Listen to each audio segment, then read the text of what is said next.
Our next panel is going to be a little bit different. Rather than focusing on issues within secularism, we're going to focus on a topic outside of secularism. So our three panelists this morning all come from religious student organizations. Our first panelist is Sam Rosenblum from Hillel. Do you prefer Samantha or Sam? Either one. Okay. Sam is a junior studying political science and history here at UW.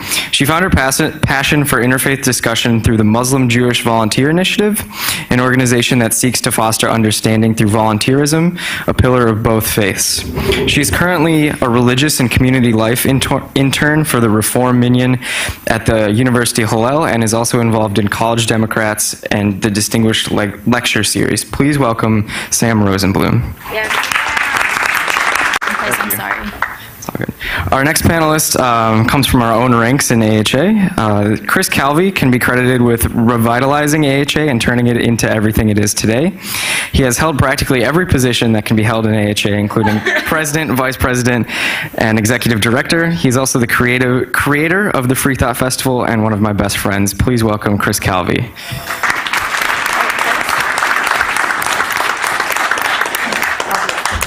Yep. And our last panelist comes from the Muslim Student Association. Allah. I'm going to have you pronounce your own last name. My name is pronounced Alat Nathan, but Allah is fine. Okay. Cool. Allah is a junior at UW-Madison working on two majors, community and nonprofit leadership and sociology, and she is also doing 2 certificates in African studies and criminal justice. She is the public relations chair for the Muslim Student Association, and in her free time she likes to explore the world, travel, talk to new people, and laugh. Please welcome Allah Flyful. I'm sorry.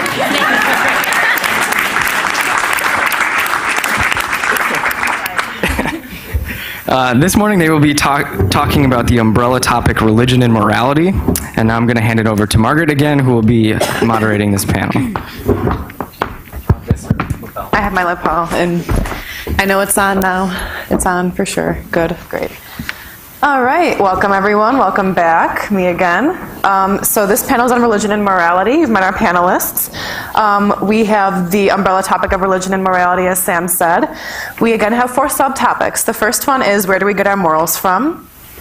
The second one is religious understanding of social justice. The third one is kosher and halal and purity laws.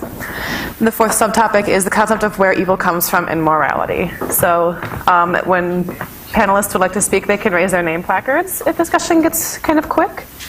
And you all have the floor. You're free to go. Cool. Okay. Does anyone want to start? I'll start.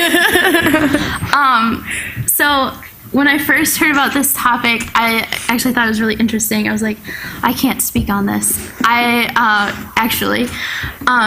Because I think, well, I come from a very liberalized version of Judaism. I'm a Reformed Jew. And I actually was talking to Allah about this, and I said, well, I just don't think I'm necessarily a moral person because I am Jewish. And I think a lot of Jews hold this belief too, is that I don't think I don't think I'm moral because of my Jewish religion. I think I'm moral because I've been taught to be moral, and I think that can come through a religious lens, but I don't think it necessarily has to. I think my Judaism has been important in informing my morality and my ethics, but it's not essential. So that's where I come from on that one. And it's funny, when me and Sam were having that conversation, I was telling her, I think I'm the opposite. So I think I'm moral because of my religion. Generally, Islam has a misconception of being violent. Islam has a misconception of being violent, and being Muslim means that, rid everyone that's not Muslim. That's not the case, I promise. When I walk into a room, I just always, or anything that people always think that, or especially the airport, I always get these stares. But I want to overly emphasize that my religion teaches us peace, and my morals come from my religion, and it teaches us so many different things about how to treat other people, especially that aren't part of our religion, and how we're supposed to treat everyone fairly. So where I get my morals, or where my morals stem from, is my religious upbringing. I think those are two very interesting answers, and my response would maybe be like a conglomeration of those two, because I think they both have interesting points to bring up. Because I think morals can come from many different areas. So like Sam mentioned, she thinks she gets some of her morality, that like religion can inform her morality. So I think that one of the areas that we can get our morals from is like society and culture, and religion is clearly a part of our culture. So that's an area that can have an impact on what you believe to be moral, for sure. But I think more fundamentally than that, I think our sense of morality comes from sort of an innate moral compass that all of us are born with. And the explanation for that is just, it comes from evolution, basically. That, humans, our species has been around 100,000 years, give or take. And we're a very social species. So our ancestors were, had to live in groups cooperatively. And, even predating civilization, we were cooperating as tribes and things like that. And just in order to survive in those kinds of scenarios, you need to figure out certain things, like altruism is like a good idea for a way for a species to successfully survive together. So I think, religion can have something to say about morality, but I think it's just crazy to think that we wouldn't, or like we're not capable of figuring out that like murder is wrong without religion. I think there's certain things that are just so obvious and so central to our own humanity that we don't really need religion for some basic stuff. I think that's a really interesting point. I actually never thought about it that way, that evolution can inform morality. I think that makes a lot of sense. But I think religion, as in like a lot of societal like constructs, like helps us organize our lives and helps us come at something in a certain way. So I very much agree with you, and I like the way that you put that. Thanks. Sorry. Yeah, I totally agree. I think there's certain questions that, human evolution obviously didn't prepare us to have a good moral opinion about, like stem cell research. Like that's a new technology where it's a very recent moral quandary. So like religion is going to have something to say about that, and like secularists will have a different thing to say about that maybe. But certain like basic moral tenets, and I'm talking about like the golden rule, for example. I think that is just so central and so innate in us. And since I talked about morality, I could bring up another issue which has to do with that, which is, you may not know this, but in the human brain, there's certain things called mirror neurons, which is brain structures that we've evolved to have. And the way that this works is that, like, if you imagine yourself riding a bike right now, the parts of your brain involved with bike riding will be activated as if you really were riding a bike. So like the same parts of your brain that get activated when you're riding a bike will be lighting up if you even just think about it. So mirror neurons are really an excellent evolutionary way for us to feel empathy for others.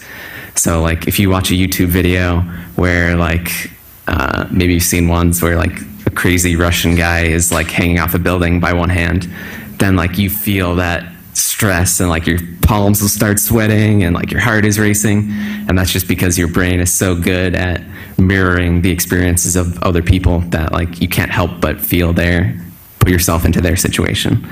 And empathy and altruism is like the basis of all morality. So our brains they're basically hardwired for us to experience that, and we can't help it. I like what you... Sorry, I'll sit closer. I'm a quiet talker.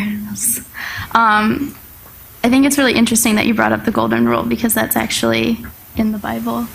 And Judaism and Christianity, I don't know about Islam. You can speak to that better than I can. Both have the golden rule. But I think... Wait, what's the golden rule? Like, do unto others as you would do unto yourself. We have the golden rule.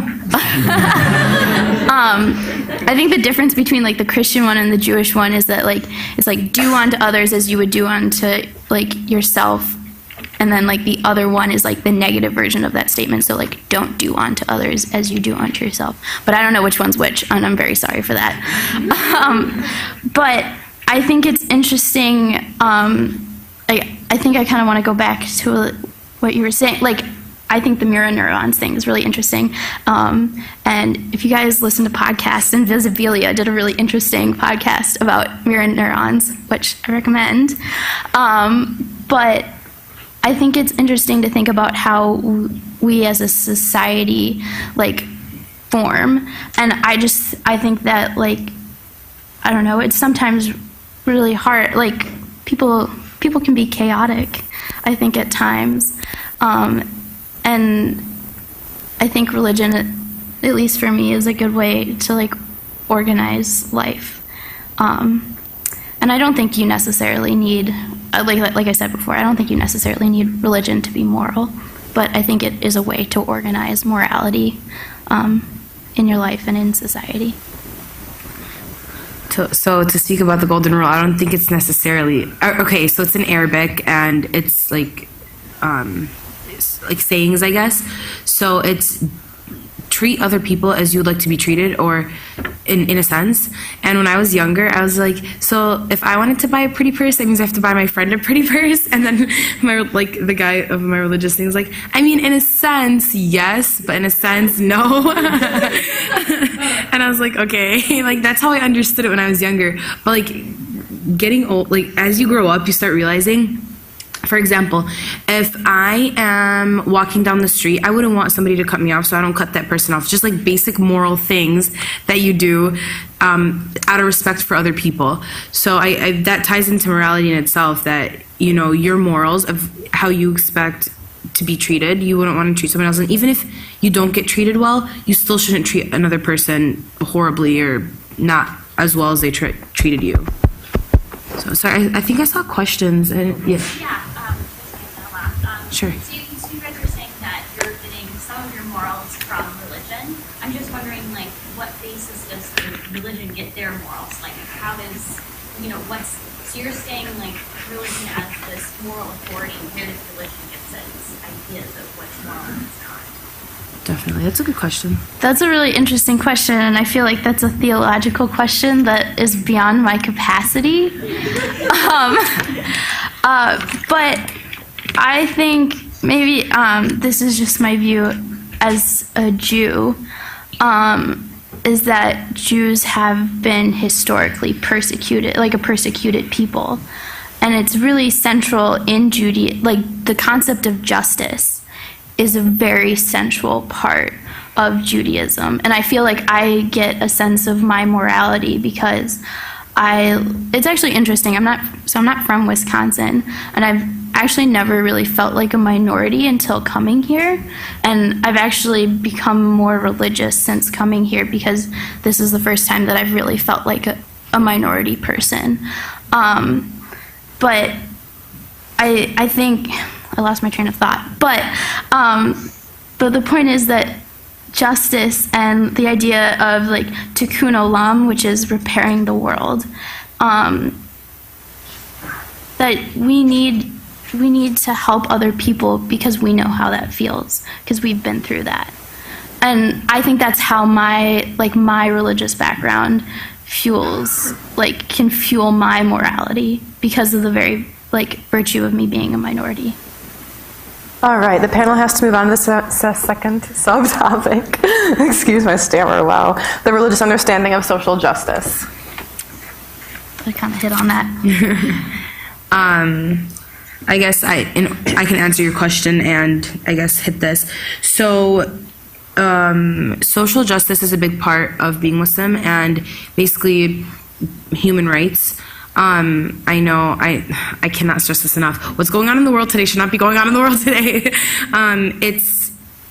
It's an issue when, and it's definitely negatively portrayed, that there are some certain things that happen in the Middle East that do not reflect the religion. I don't really want to go into specifics, but there are just certain things. So where we get our, for example, social justice or our morals or anything encompassing the religion is through our prophet, so the teachings and sayings of our prophet. It's separate of our holy book. We have different different guidelines, and it's basically the friends of the prophet who were around him, that after the prophet, our prophet Muhammad, peace be upon him, after he passed away, his friends started writing all the things that he's done like in his life, all the things that he practiced, and it like passed on to generations. So that's where we get, like, for example, how we treat other people, or like how we pray and stuff like that through his teachings. Sure. I can jump in here. I guess this is a complicated question for atheists because we, don't have any dogmas. We don't have any spiritual leaders or any holy books to like instruct us about how we should approach these kinds of topics. So there's actually a lot of conflicting views in the atheist movement about social justice and what we should be doing with it. There's a certain camp which thinks that the atheist movement is really, it should all be about organizing atheists and creating atheist groups and making sure that atheists have a safe place where they can congregate and talk to each other and hang out. Or also that the atheist movement should be concerned with things like church-state separation and just making sure our government is secular. And those are all very important issues. But sometimes these people also think that we should focus on those sorts of things, which are like the things that we're best at, just, focusing only on atheist issues, and that everything else is kind of a distraction. So we shouldn't get involved with social justice issues because these other groups somewhere else are doing a better job of that. And if atheists want to get involved with other issues, they should get involved with those other groups, which are already doing important things. But we as atheists shouldn't be doing other things which are beyond the scope of the movement. But I'm not sure I agree with that. AHA, for example, we've done things like we've marched in the Gay Pride Parade. So like that's one issue where we're like, we're not going to sit on the fence with this one. This is like an important enough issue that I think we should take a stand on this. But then on the other hand, there's certain issues where the atheist movement hasn't really been engaging very much. Like we were talking about earlier this morning with, other social justice issues. And, the question is, like, what does secularism actually have to offer to these marginalized groups? And, like, if all we do is talk about philosophy all the time, well, we're going to select for a certain kind of person who's going to be interested in coming to those very specific church-state sciencey issues, and we're not going to appeal to other people who care about other, more important issues. So it's a very difficult subject in the atheist movement, and there's not a lot of agreement about what to do. Yeah. So Oh. I guess along those same lines, local panel, have you ever found that your faith or your perspective on that is actually a hindrance to social justice? Thinking specifically about women's rights, gay rights, the way that the culture is changing quickly in some cases. Religion changes less quickly, or just large movements change less quickly. Have you actually found those to be an impediment to social justice, and an impediment to your group embracing the social justice? That's I guess I'll go first. So I've come from a very liberal strain of Judaism. So like usually like Jewish women, they wear dresses. I'm wearing a dress today, but like can promise you that I'm usually like bumming around in a pair of leggings and a sweatshirt. But I've never personally like felt restricted in my religion. Like a lot of synagogues don't have female rabbis, and my synagogue back home has a female rabbi. The Hillel here has a female rabbi. I haven't felt like as a woman, like I've never felt hindered by my religion, and I don't think like religion can it doesn't have to be a hindrance to social justice if if that's not the perspective you come from. So I've like my synagogue back home. I'm from St. Louis, Missouri, and I'm sure you all are very familiar with what has happened in Ferguson. My rabbi has been in every protest at Ferguson, and like it's just been so central in my my personal religious upbringing, that if something happens, like, you act, and I mean, that might be my personal experience, but I think that's also very central to the religion. There's this one part of the Torah, it says, Tzedek, tzedek tirdath, it's justice, justice you shall pursue. And like I said before, like social justice and acting for other people. Like, my synagogue also walks in the Gay Pride Parade in St. Louis. Like, I think you can come to very liberal understandings of social justice even through religion.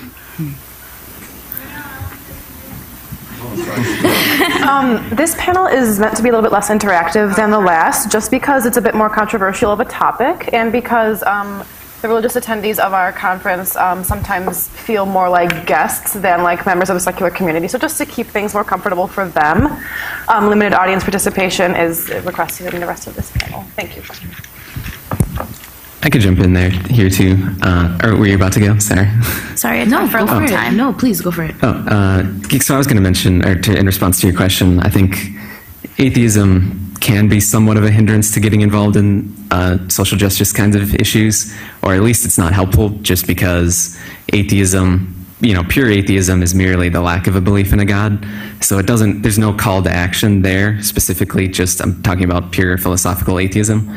But most atheists are also some sort of humanists, like a secular humanist, and that's where our moral philosophy really comes from, is the secular humanist viewpoint.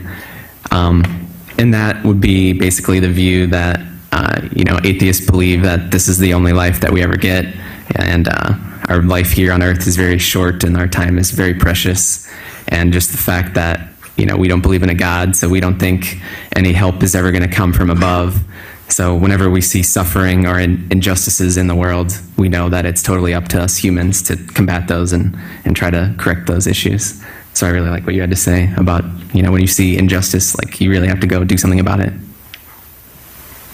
I think that my religion, or any religion, I'll speak from my religion. So I think my religion is liberating, if anything. So I generally get the question that, like, did your parents make you wear the hijab? And the hijab is scarf. And I'm always taken aback when people ask me that, because if anything, ever since I started wearing it, I feel more outspoken, and I feel that I should represent my religion in a certain way, that if I do see an injustice, for example, that I should be there. I should be at the protest. I should be at the vigil. They're actually having a vigil today for Tony Robinson at a church or something, or at actually his old high school, and the MSA is going to it. So in my opinion, when injustices do happen in the world, that everyone should come together, and no matter what religion or religious background or what you think, even if you don't get along with a different person's mentality, everyone should band together, because in order to overcome injustices, everyone should notice the injustice, So that's my take on it. And I think the way I was brought up and the way I was taught religion was injustices shouldn't happen in the world, or to anyone in particular. That's a wonderful response. Our third subtopic is kosher and halal and purity laws, and we'll come back to kind of the social justice standpoint maybe at the end, because our fourth subtopic is again evil. So if this is interesting, it'll be able to keep going in just a bit. But for now, we have kosher, halal, and purity laws for our panelists to discuss. I'll go first. So I actually don't keep kosher. Or you invited a very liberal Jew. I don't eat halal, so it's okay. But a lot of what kosher is not actually coming from like a morality standpoint. What it's coming from is like in the old world, like you don't want to get sick and die. Like, so you don't eat shellfish because that can very easily make you sick. And it's also, kosher also has where you don't eat dairy with meat. And I don't know what health risks that poses, to be honest, but most of those laws have to come from a purity standpoint, not, I wouldn't say necessarily a moral standpoint. So eating halal basically is that the meat that you eat is cut or killed a certain way, and before they kill, is this gruesome for any of you? Okay, so sorry. The way it's killed is like they slit the throat in a certain way that it dies instantly. And you say like a certain prayer before they die so they don't get hurt, and that's just that's eating halal. And we can't eat pig. It's not because like we worship the pig. Kosher. Yeah, it's not like we worship the pig or anything. We just, God told us don't eat it, so we just don't eat pork. Yeah, so eating halal, I don't eat halal, so I eat burgers from wherever. I do have friends that we call it keep Z, like zabiha, which means it's like cut a certain way. And they always get like black bean burgers, so there's alternative. But I don't know, I really like meat and steak, and I don't think I can give that up. It's hard here. Yeah, so as the atheist on the panel, I'm definitely the contrarian on this particular topic. But I thought I would start by talking about this philosopher named Jonathan Haidt.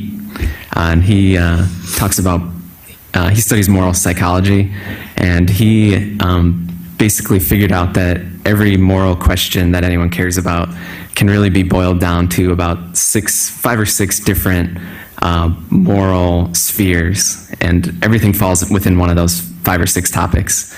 So those topics are care and harm, so like protecting other people, fairness, so having justice and equality, things like that. Number 3 is liberty, freedom, those kinds of issues, freedom from oppression or tyranny. 4 is loyalty to your group, your family, your nation, something like that. Number 5 is respecting authority, obeying tradition. And number 6 has to do with things involving sanctity and purity and avoiding disgusting foods or disgusting acts.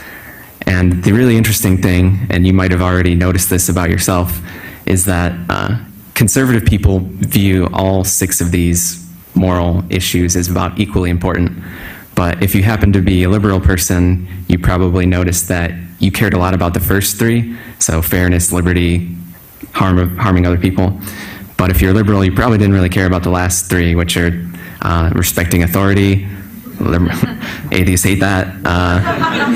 Things with sanctity and purity, and also having loyalty to something like a nation.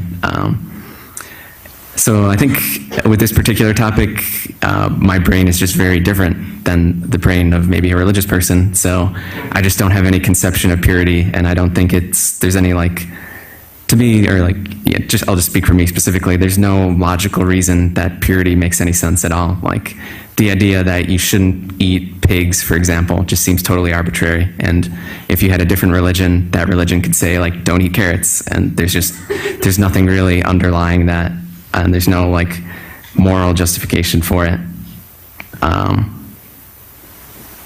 Maybe I'll stop there. I mean, in the same vein, like I said before, I think a lot of these laws in Judaism don't necessarily come from a moral place, but come from a purity place. And I understand the line of logic that you're discussing. But I think it's interesting because, and I were talking about this earlier, Judaism doesn't have a concept of hell. So if you don't do these things, you're not going to hell, you're not a bad person.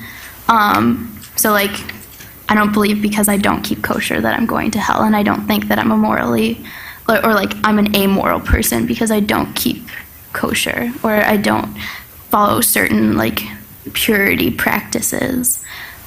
Judaism doesn't believe that you are amoral because you don't necessarily do that. Speaking about the pig, the reason why we don't, or we're told not to eat it, it's a test from God. So, I mean, and there can be opinions where it's well, if God loves you, you shouldn't, you don't have to listen to that. But it's interesting because you see bacon and everyone's oh, everyone's obsessed with bacon. And I was I don't understand it. I will never know, But it just seems like this amazing thing that everyone's Wait, oh my God. Do you not eat pork? Pork is pig. Yeah, I eat pork and that's not kosher. Sam, that's going back to your liberal views. No, I don't eat anything. But you said you don't keep halal. Sorry. Oh, let me clarify. Okay, so halal and not eating pig are two different things. So halal basically means that an animal is killed and cut a certain way, and then not eating pig is like part of our, I guess, purity laws. So we have two different things. So sorry, thank you. So halal is just basically it's killed a certain way, and then so we don't all follow that. But the pig thing is, I guess, really big in Islam, and we get made fun of for it all the time because you have some Muslims who drink, and we can't drink either. So some Muslims who drink, but they're like, but I don't eat pork, you know? So it's very contradicting. And that's not allowed, it's just another clarification. So going back to the pig, what was I saying about pigs? Oh, so everyone like puts bacon on like their burgers and bacon on salad and bacon on everything. I'm just like, I want to know how it feels like. So I had turkey bacon, and I don't know, can anyone verify? Is that close enough? It's not the same. Not good. No. Guys, give me some slack here. I'm trying to make myself feel better. Dang it. All right, fine, whatever. But yeah, so I don't know. I wouldn't know. And I just believe it's a test. If you can abstain from that, you should be able to abstain from other things. We were talking mostly about purity in terms of food, but if I could change the subject just a little bit, when we're talking about purity, I thought I wanted to like also mention another whole other realm where I think ideas about purity can actually be harmful sometimes. So when you're dealing with food, like it doesn't really matter. Like it's not going to hurt anyone whether your personal choice to whether or not to eat a certain type of food or not. Like it doesn't. I don't care either way. It's totally up to you. Getting back to that idea of liberty, that's a liberal value. So I'm like, yeah, great. I'm really glad you have the choice to eat whatever you want. But purity can have negative consequences in some cases, and I'm referring to basically all three Abrahamic religions, especially in the Old Testament. They have a certain obsession, I would say, with female virginity and female sexuality, and just the ideas of purity behind that whole issue where, if a woman isn't a virgin on her wedding night, she should be stoned to death. So the idea of purity there is basically teaching girls that their virginity it gives them a certain amount of value, and then once they lose that, they've become like less of a person, or they have less value. And that has all kinds of really negative consequences, especially in certain countries where you have things like honor killings, where if a woman has premarital sex or whatever, then her family might actually disown her or try to kill her just because she's brought so much shame on the family for doing this thing which is not pure or not allowed. So I'll just throw that out there, and I don't know if we have time to even comment on that, but hopefully. I actually 100% agree with you on that one. I think ideas of suppressing women's sexuality is not a good idea. And I'm a religious person, but I'm also a very sex positive person. But I mean, I don't want to hate on someone who very much believes that virginity is important to them, because go for it, you do you. But I agree with you very much so. Allah has a different view. Okay. I personally would never shame someone who isn't a virgin. That's up to, I strongly believe that I strongly believe a human is a human, obviously, and that you can do whatever you want, and that's not who am I to tell you not to do something? That's up to you. You're a person. You have your own thoughts. Go for it. I believe, and actually, it's a really big part of Islam that committing adultery or having sex before marriage isn't allowed, and it's a really big issue, and a lot of Muslims do not follow that, and it saddens me because, like I said, if God told us not to eat pork, so that's one thing we should abstain from. God also told us not to have sex before marriage, so that is also something we should abstain from. And if you're following Islam the correct way, then you don't have sex before marriage. But in going back to your stoning to death comment, that isn't really a practice that should be followed. I mean, back in the Prophet's days, that happened only because they wanted to I guess revive themselves. I don't even know how to say, like, I'm not a scholar, so I wouldn't be able to even exactly talk about this, but I don't believe that's right. I don't believe that's something that people should do. And in order to prove that a woman isn't a virgin, like, you have to have like 4 witnesses. Where are you going to get what 4 people are going to see a woman that, you know, did whatever? So I don't know. It's a very controversial topic, I think, in Islam also, because people don't know what to do if they know a woman isn't a virgin versus if she is. And some guys accept it. Some women tell them, like, I had sex before marriage, and some guys are very understanding. And if you can turn a new leaf and you can ask God for forgiveness, personally, I think that's good enough. But I don't know. Some people have different perspectives. I just think that in Islam, because God told us don't have sex before marriage, that there's a reason for that, and it's a bigger reason than I would ever know. So I don't really question it or like try to go against it. All right. Our 4th and final subtopic is the concept of where evil comes from and morality. So panelists, that's going to be our final discussion. Someone else want to go first? Go ahead. Yeah, so, you know, the question of where evil comes from, and also theodicy, which is, you know, the problem of evil, classic philosophical question for religious people to answer.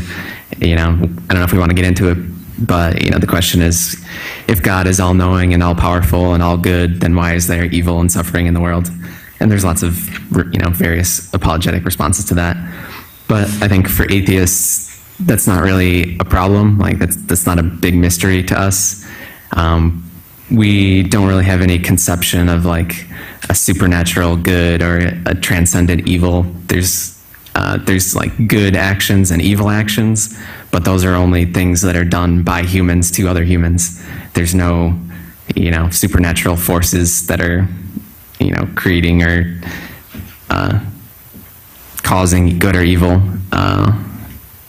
as like a force that transcends the rest of humanity. There's only how people treat each other. I'll start with that. So I think when we're younger, we're always, like I went to Sunday school, we're always taught like the devil's evil, so the devil makes you do evil things. That's not true. Or as I got older and like went through different things in my life, I realized, because we do have free will, so we believe that we have free will. So I think anything a person does, and it's really sad to say, but it's within themselves. I do believe that the devil has something to do with it because, you know, he's always in the back of your head, but I also think that can be interpreted as the bad, you know, like in psychology, how there's your ego and like so you have like a subconscious, sometimes it's easier to be evil or sometimes it's easier to do the wrong thing. And sorry, am I good on time? You are good on time. Okay. Yes, just the Freudian psychology of ego, superego isn't accepted as valid and hasn't been for decades. No, that's fine. As a psych student, I just... No, that's okay. But in Psychology 101 that we learned here in Madison, like we did go through it. So, and I went through it in one of my HDFS classes. It's just an example I was trying to give. Sorry that I offended the psychologists.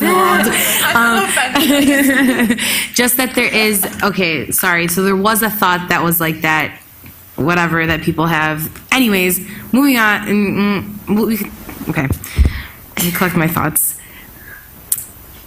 Going back to what I was saying, you can have whatever thoughts or feelings of doing bad things, but if you've grown up, or like depending on the neighborhood that you grew up in, or the family, or like what your parents taught you, and it goes back to morals too. So depending on how you grew up and depending on how like you live your life, I believe that people will choose the right or the good way or the right way, or however you want to look at it.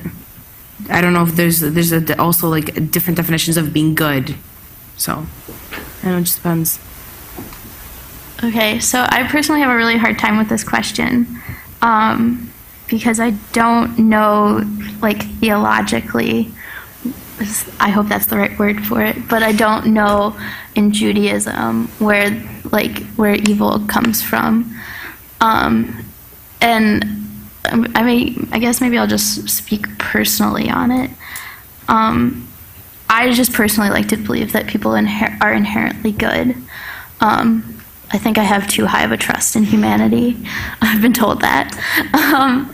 But I just always remember back to like when I was little and going to Shabbat service, and my rabbi would just say, like, you have the spark of God within you. Like, each person has that within them.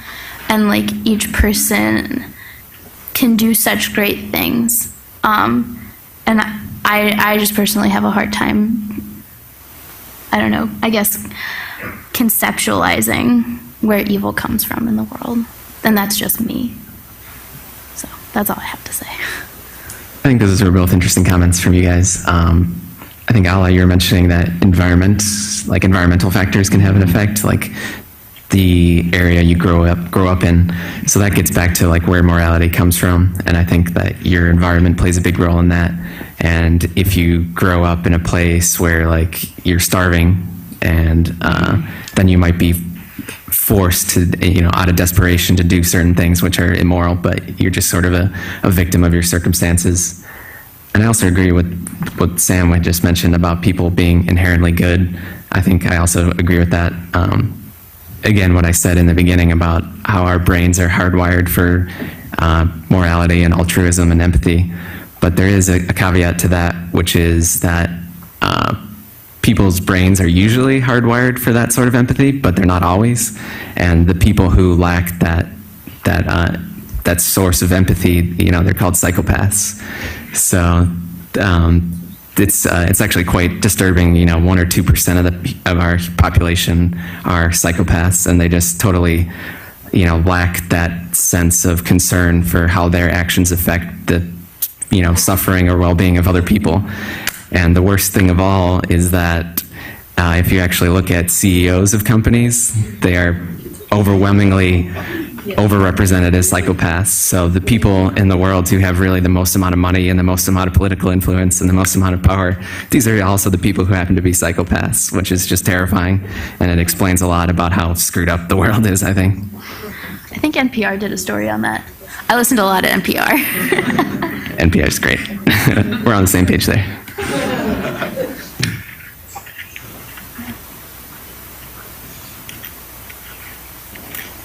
Are we done? Are we done? Oh, yeah, sure. All right. How are the panelists feeling about answering a question or two from the audience? Do we feel comfortable doing that? Yeah, totally, sure. Wonderful. All right. I know Candace had a question. Just a quick theological. Can I give you the mic? Oh, sure.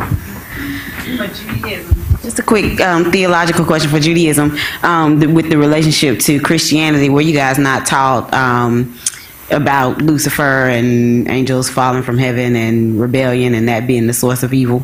Is that not the same lesson? That's all. Maybe. To be honest, it's been a very long time since I've gone to Hebrew school. But I believe that Lucifer is in the New Testament. Is that correct? No, it's the Old Testament. It's not emphasized because I clearly don't remember it. Okay. I mean, discussed in the New Testament concept. Okay. It made no impression on me, clearly. Sure. Guy in the back. There is no mention of hell until the New Testament is entirely Christian.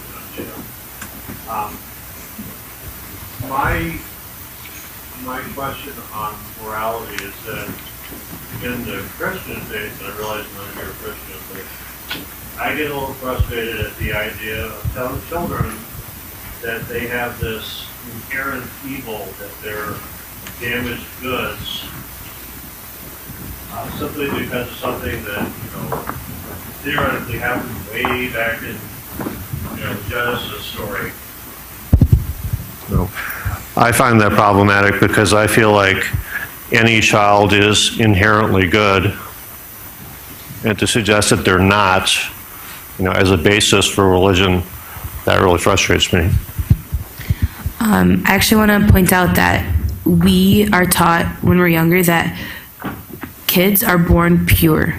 So it's not until you get older that you become impure, when you see like all the impurities in the world, or like I said, the environment that you live in, or if you're not taught these like moral things. So the rule that I guess, is said once you hit puberty, I guess that's when your good and bad deeds start piling up. So when you're younger and you do bad things, it's not counted against you. And we don't. Even in Sunday school, we don't tell the kids that you're born with a sin. They're actually born without sin. That's in Islam. So when you're born without sin. You're born with a clean slate until you hit puberty, and that's when you start. I guess that's when your time starts ticking. Yeah. So get all your sinning done when you're a kid. Exactly. Exactly. I always thought, I was like, yes, every bad thing that I did when I was younger up until I hit that age, I was like, I'm good. It's not going to count against me. Yeah, and Judaism doesn't have that concept of hell. So kids aren't I was never taught that I have sinned. I think Judaism is very much about just being the best person you can be. We have an idea of purgatory, and we have heaven, and talking to Allah about this earlier. We talk a lot about religion, in case you guys didn't catch that. Allah and I have been best friends since freshman year. So, I personally, I just can't conceptualize the idea of hell. I personally, it just holds no fear for me, because I've just never been taught that. You've been hanging. Okay. Yes. Okay. I'm just. I got a point of curiosity. Would you two ladies, she said you were both part of your organizations respectively, if the atheist organization were to get together some sort of charitable project, would you guys be willing to cooperate with them, and vice versa, would you be willing to talk to them about cooperating with a charitable object you were doing? Definitely. Yeah, why not? See why not. Yeah. I mean, honestly, like I said, who am I to, if you're of faith, if you're not of faith, if you believe in God, if you don't believe in God, who am I to judge a person? I'm not God, essentially. So I can't tell. I mean, I have personally, and as a whole, we have nothing against anyone that's not of our religion or of not religion. So having inclusivity, I want to say, and getting along. I'm Muslim and Sam's Jewish. I've been to Hillel. Sam's asked me about my religion before. I've been to, and she's been to the mosque. If you're a person and you understand that everyone is different and that you can get along even if you do have differences, there's no problem combining any events or combining even going to religious practices with the other person. Mm-hmm. There's no problem there. So. Yeah. We'd love to join whatever things you guys have. So. Yeah, I mean, and speaking specifically about charitable causes, I think that's one very clear area where we can obviously find common ground.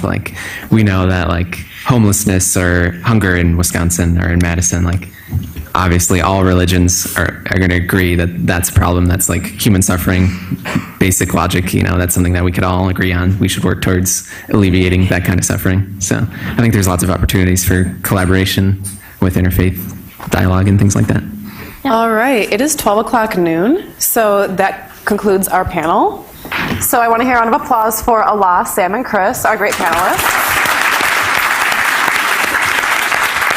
Really a part of our culture, so that's an area that can have an impact on what you believe to be moral, for sure. But I think more fundamentally than that, I think our sense of morality comes from sort of an innate moral compass that all of us are born with. And the explanation for that is it comes from evolution, basically, that humans, our species has been around 100,000 years, give or take. And we're a very social species, so our ancestors had to live in groups cooperatively, and even predating civilization, we were cooperating as tribes and things like that. And just in order to survive in those kinds of scenarios, you need to figure out certain things, like altruism is a good idea for a way for a species to successfully survive together. So I think religion can have something to say about morality, but I think it's just crazy to think that we wouldn't, or we're not capable of figuring out that murder is wrong without religion. I think that's there's certain things that are just so obvious and so central to our own humanity that we don't really need religion for some basic stuff. I think that's a really interesting point. Yep. And our last panelist comes from the Muslim Student Association. Allah. I'm going to have you pronounce your own last name. My name is pronounced Alat Nathan, but Allah is fine. Okay. So fine. Cool. Allah is a junior at UW-Madison working on 2 majors, community and nonprofit leadership and sociology, and she is also doing 2 certificates in African studies and criminal justice.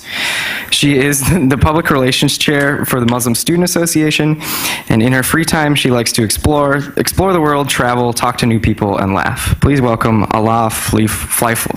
I'm sorry.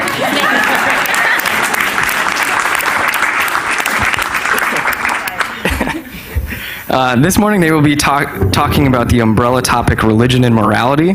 And now I'm going to hand it over to Margaret again, who will be moderating this panel. I have my lapel, and I know it's on now. It's on for sure. Good, great. All right, welcome everyone. Welcome back. Me again. So this panel is on religion and morality. You've met our panelists. We have the umbrella topic of religion and morality, as Sam said. We again have 4 subtopics. The first one is, where do we get our morals from? The second one is religious understanding of social justice. The third one is kosher and halal and purity laws. And the fourth subtopic is the concept of where evil comes from in morality. So when panelists would like to speak, they can raise their name placards if discussion gets kind of quick. And you all have the floor. You're free to go. Cool. Okay. Does anyone want to start? I'll start. So when I first heard about this topic, I actually thought it was really interesting. I was like, I can't speak on this. Because I think, well, I come from a very liberalized version of Judaism. I'm a Reformed Jew, and I actually was talking to Allah about this, and I said, well, I just don't think I'm necessarily a moral person because I am Jewish. And I think a lot of Jews hold this belief too, is that I don't think I'm moral because of my Jewish religion. I think I'm moral because I've been taught to be moral, and I think that can come through a religious lens, but I don't think it necessarily has to. I think my Judaism has been important in informing my morality and my ethics, but it's not essential. So that's where I come from on that one. And it's funny, when me and Sam were having that conversation, I was telling her, I think I'm the opposite. So I think I'm moral because of my religion. Generally, Islam has a misconception of being violent. Islam has a misconception of being violent, and being Muslim means that, rid everyone that's not Muslim. That's not the case, I promise. When I walk into a room, I just always, or anything that people always think that, or especially the airport, I always get these stares. But I want to overly emphasize that my religion teaches us peace, and my morals come from my religion, and it teaches us so many different things about how to treat other people, especially that aren't part of our religion, and how we're supposed to treat everyone fairly. So where I get my morals, or where my morals stem from, is my religious upbringing. I think those are 2 very interesting answers, and my response would maybe be a conglomeration of those 2, because I think they both have interesting points to bring up. Because I think morals can come from many different areas. So like Sam mentioned, she thinks she gets some of her morality, that religion can inform her morality. So I think that one of the areas that we can get our morals from is society and culture, and religion is clear. Our next panel is going to be a little bit different. Rather than focusing on issues within secularism, we're going to focus on a topic outside of secularism. So our 3 panelists this morning all come from religious student organizations. Our first panelist is Sam Rosenblum from Hillel. Do you prefer Samantha or Sam? Either one. Okay. Sam is a junior studying political science and history here at UW. She found her passion for interfaith discussion through the Muslim-Jewish Volunteer Initiative, an organization that seeks to foster understanding through volunteerism, a pillar of both faiths. She is currently a religious and community life intern for the Reform Minyan at the University of Hillel and is also involved in College Democrats and the Distinguished Lecture Series. Please welcome Sam Rosenblum. I'm sorry. It's all good. Our next panelist comes from our own ranks in AHA. Chris Calvi can be credited with revitalizing AHA and turning it into everything it is today. He has held practically every position that can be held in AHA, including president, vice president, and executive director. He's also the creator of the Free Thought Festival and one of my best friends. Please welcome Chris Calvi.